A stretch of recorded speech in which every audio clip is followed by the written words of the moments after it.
Wrong place to break down, old man. That's what someone sneered when the veteran's bicycle wobbled and gave out. Right in front of the toughest biker bar in town. Leather jackets, tattooed arms, smirking faces. He struggled to push the broken bike past them. Asked no one for help. Didn't even look up. And then the loudest man in the group stood, walked outside, and did something nobody expected. If you believe honor recognizes its own, even across different battles. Comment respect below. James Jimmy Carver had accepted that, at 70, his days of independence were numbered. 3 years earlier, after a series of mini-strokes left him with tremors and blurred vision, both his doctor and the DMV agreed, no more driving. For a Vietnam veteran who prized self-sufficiency above all else, it was a bitter pill to swallow. But like jungle warfare 5 decades ago, Jimmy adapted. His modest pension paid the rent on a small East Side apartment. An old Schwinn bicycle became his lifeline. 3 times a week, he pedaled 4 miles to Wilson's grocery, filled his basket, and returned. Steady, focused, uncomplaining. That Tuesday in May felt like any other. Groceries packed. Weather mild. Joints not protesting. A good day. Halfway home, he heard the sharp ping of metal his chain. He eased the brakes. Too late. Snap. The bike stopped abruptly, chain broken. Jimmy kept his balance but coasted to a stop. Directly in front of Steel Stallion's bar. A converted warehouse, infamous countywide as home turf to the roughest motorcycle club in the region. The patio was full. Motorcycles glinted. Leather patches and tattoos everywhere. Jimmy assessed the scene with the calm of a soldier. Not friendly territory. Steel Stallions weren't known for compassion. Loud engines, louder mouths, and zero patience for outsiders. As he knelt to examine the chain, a chorus of laughter erupted. Maybe he took a wrong turn from the retirement home. More laughter. Bet that bike's seen more battles than him, joked a bearded biker. Jimmy said nothing. He'd survived worse. From his pocket, he pulled a rusty multi-tool. His hands trembled, part medical, part adrenaline. Phones came out. Someone filmed. Battle of the broken bike. This'll go viral. Then his tool slipped. The bike tipped. Groceries spilled. Cans clattered. Apples rolled across the lot, one stopping at a biker's boot. Another wave of laughter. Jimmy bent, collected his things one item at a time. He didn't look up. He didn't flinch. He refused to give them a reaction. Someone should help the old-timer, a woman muttered. Why? This is the best entertainment we've had all week, came the reply. Just as Jimmy reached for the last apple, the energy changed. Combat instincts flared. Silence fell. He looked up. The crowd parted. Out from the bar came a giant of a man. 6 feet 4 inches. Broad shoulders beneath a leather cut bearing the title, President. Tattooed arms. Weathered eyes. Military insignia woven with biker symbols. Mike Crusher Dalton. Founder. Enforcer. Legend. Stories of bar fights and biker justice followed him like smoke. Crusher scanned the scene. The old man. The bike. The mockery. Without a word, he stepped off the patio, boots crunching gravel. Jimmy straightened as best he could. The old soldier meeting the warlord. Crusher glanced once at Jimmy, then turned to the bikers. Several lowered their phones. Then, without a word, Crusher bent down, picked up the bike as if it were weightless, inspected the chain, and turned toward the bar. You coming? He asked gruffly, but not unkindly. Jimmy gathered his groceries and followed. At the door, Crusher turned to the stunned patio. Anyone with tools and an ounce of respect, get over here. Now. No one moved. Then one stood. Then 2. Then more. I got tools in my saddlebag. I've got a spare chain. My dad had a Schwinn. I can adjust the brakes. In seconds, the mockers turned mechanics. A scene of humiliation became something else, honor in action. Jimmy stepped into the bar, grocery bags shaking in his hands. Behind him, the Steel Stallions followed, not to jeer, but to help. Sometimes, real brotherhood doesn't wear a uniform, but it remembers those who once did. Comment brotherhood if you believe loyalty never fades. It just waits for the right moment.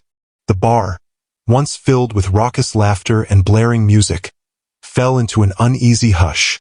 Crusher cleared a pool table with one sweep of his massive arm, sending balls clattering into pockets. He gently placed Jimmy's battered bicycle on the green felt.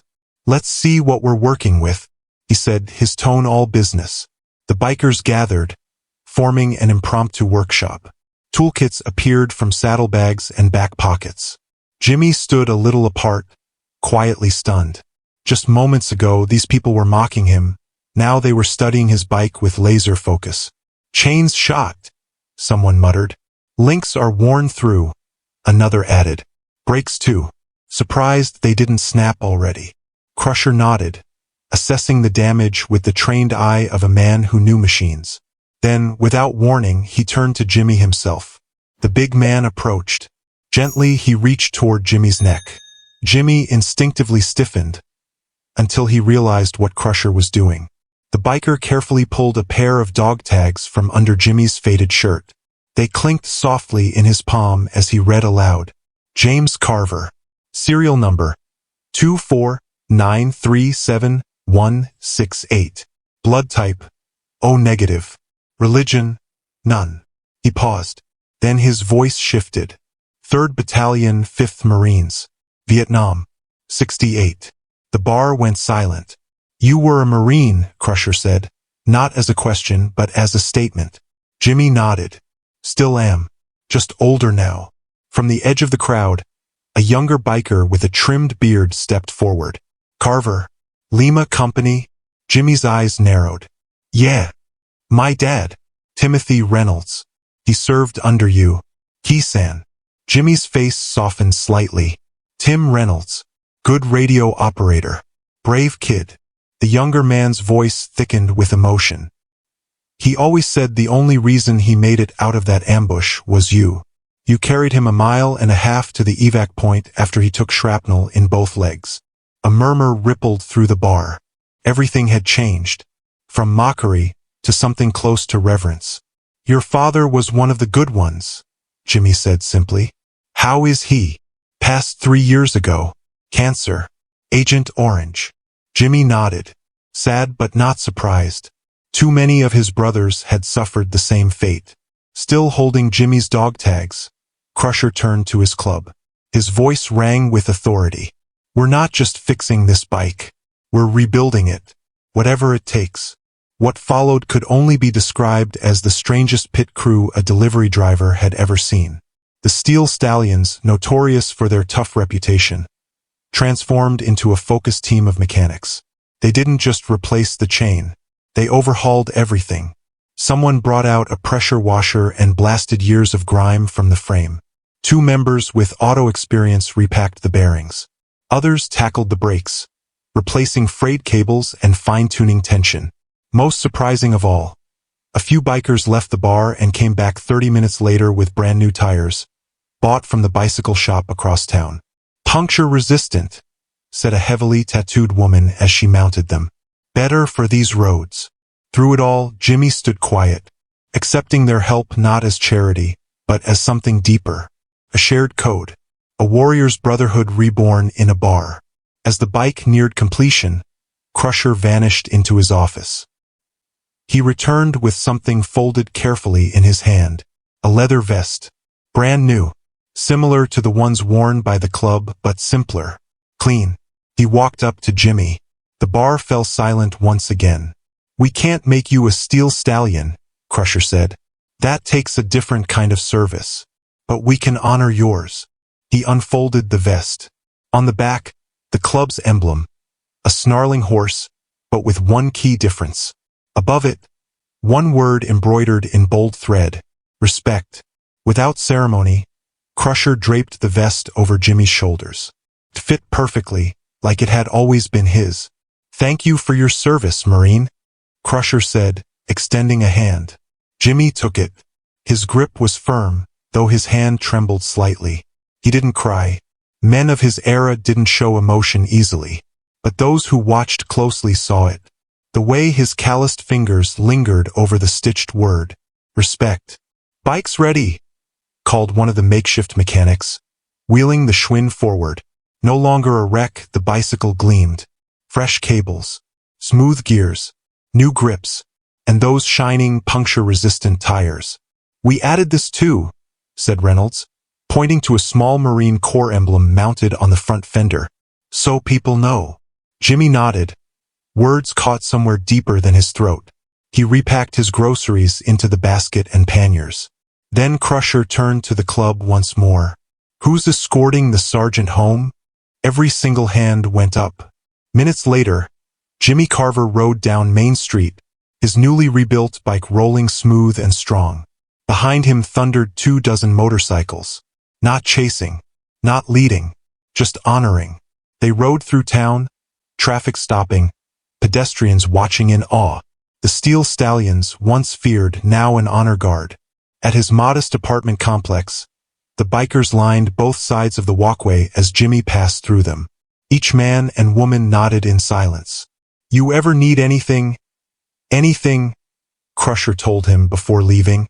"You come to us, and if that bike ever gives you trouble again, you bring it straight to the steel stallions."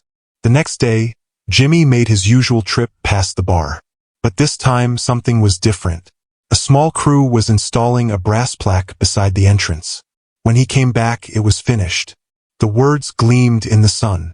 "Respect is earned and remembered." That plaque was just the beginning. The steel stallions remained wild, proud, and fierce. But something had shifted, especially in how they treated veterans. And a new tradition began. Every time Jimmy Carver pedaled past the steel stallions, conversations stopped. Engines cut. Helmets came off. Every biker, from prospect to president, stood at attention. Until the Marine was out of sight. They never talked about it. They never needed to. Some honors require no explanation. Jimmy kept riding, back a little straighter beneath that leather vest. One word across his shoulders telling the truth everyone now understood. Respect. Subscribe to Iron Souls. If you believe some heroes don't ride for glory, they just keep rolling until honor catches up with them.